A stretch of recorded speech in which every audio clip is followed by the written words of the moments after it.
nouvelles. Donc aujourd'hui, nous allons parler de température. Donc cette semaine, grosse tempête de neige que nous attendons.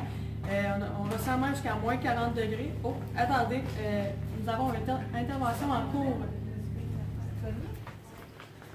Bonjour madame, quel est votre nom? C'est Colette. Qu'est-ce qui se passe? Oui, et vous? Quel est votre nom? Je sais plus trop, là. Parfait, donc qu'est-ce qui se passe en ce moment? C'est une mademoiselle qui s'est cognée la tête contre la porte et là, je pense que c'est signes vitaux. Qu'est-ce que des signes vitaux? Bien, les signes vitaux, c'est des indications qui vont nous dire si la personne est en déséquilibre.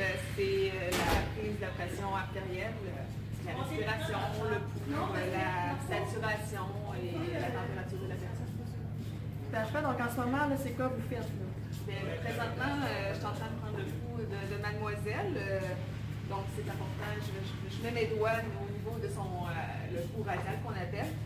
Ça va me donner une indication si sa pression est haute. Parce qu'au pouls radial, on peut seulement le prendre que quand la pression est à 80 millibars de mercure. Donc là, présentement, je le sens très bien.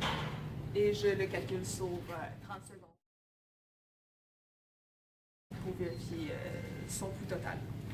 Donc, c'est ce que je fais. Parfait. C'est quoi les normales là, chez une personne pour son pouls? Donc, chez un adulte, le pouls normal se situe entre 60 et 100 battements par minute. Présentement, si je calcule, son pouls est aux alentours de 96 présentement. Une fois que j'ai calculé mon pouls, je fais en même temps sa respiration, pour voir si elle a une bonne amplitude ou si c'est vraiment rapide et juste léger, qu'on appelle superficiel.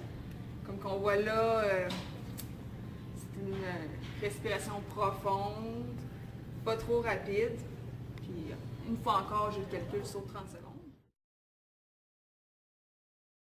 Ce qui donne environ 14 respirations minutes. Donc c'est à tenter normal car chez un adulte, c'est entre 12 et 20 pour la norme.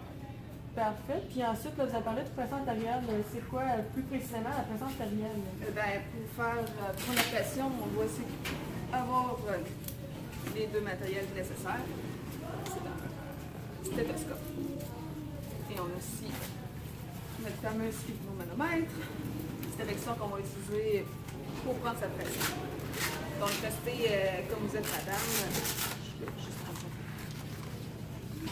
Donc, premièrement, on doit toujours valider si on a le bon type de brassard, parce que pour des enfants, des adultes, dépendamment, ce n'est pas pareil. Pour vérifier si on a la bonne largeur, oui, merci, de la vessie, l'endroit, la chambre d'air qu'on appelle. Il faut avoir 40% de la circonférence du bras. Comme qu'on voit ici, ça fait environ 40%, donc on est correct. Pour la circonférence, on s'entend là pour une vraie intervention, on est fait rapidement. C'est au moins 80%, donc on est correct ici. Là, je vais juste soulever votre manche pour s'assurer que le vêtement n'est pas trop serré, parce que ça peut fausser les résultats. Ici, c'est correct. Intéressant. Fait que dans cette session-là, on va faire le tour du bras, s'assurer qu'il est bien mis. Pas trop serré parce que ça peut fausser les résultats. Après ça, vous s'assurer que la personne, vous pouvez laisser votre bras, madame. Il faut s'assurer que la personne ne force pas avec le bras parce qu'une fois encore, ça peut fausser les résultats. Donc là, il faut que je vérifie où son pouls. Au niveau du creux du bras, on appelle ça le pouls huméral. Donc je le localise parce que ça va m'indiquer à quel endroit je dois mettre mon diaphragme de stéthoscope. C'est là qu'on va entendre le bruit. Donc je situe, je l'entends. C'est le temps pour prendre la pression. Gardez votre bras relâché, madame.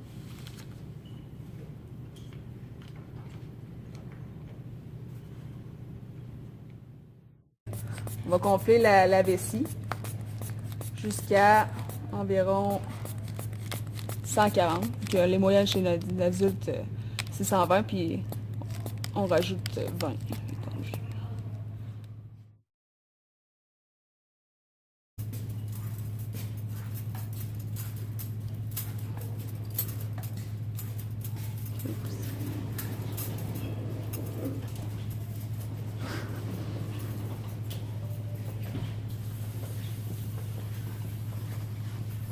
Donc ici, la pression est dans les normales.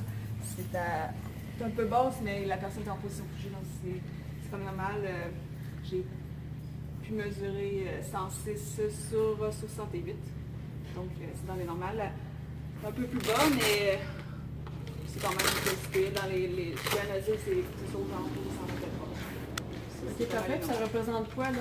Vous m'avez dit 106 sur... j'ai su quel chiffre ensuite, là? Quand on prend la pression, on entend toujours deux battements. On entend comme des battements.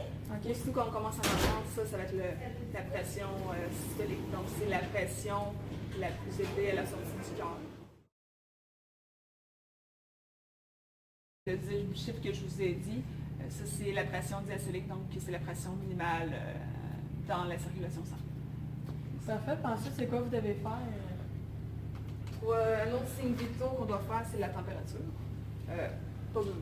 Comme pour là, je vérifie la température de sa peau. Visuellement, il n'y a pas de sueur, il ne dit pas moi, c'est pas sec. Bonne température au toucher. Si on veut valider la température, on peut utiliser ceci. Un thermomètre buccal. Pour valider sa température, on peut toujours l'utiliser. Mais le minimal, au moins, c'est vérifier la température de sa peau. Ça donne déjà une bonne idée. Parfait. Puis c'est quoi, là, les normales chez un adulte? Pour un adulte, pour le buccal, c'est entre 36 et 38 degrés. Donc, on va prendre la température. Pouvez-vous juste ouvrir la bouche, madame? Vous les glisser sous la langue. Et on attend que ça sonne. Donc, cette température, c'était 36,8, comme on peut le voir ici. Donc, pour la température, c'est où les autres endroits que nous pouvons le prendre? On peut prendre sous l'aisselle, donc la température axillaire. Il y a la température tatanique dans l'oreille. Là, dans les circonstances comme paramédic, la température rectale, c'est plus ou moins Approprié. Approprié, merci, moins dans ce cas-là. Il reste-t-il une dernière chose à faire pour les signes vitaux? Une dernière chose, c'est vérifier son niveau de saturation. Exemple, ça c'est le taux d'oxygène dans le sang. Je vais utiliser mon saturomètre. On la pose souvent à l'index.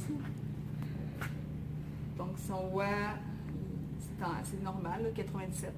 Le normal, c'est entre 95 et 100%. En bas de ça, là, on va penser à administrer l'oxygène. Parfait.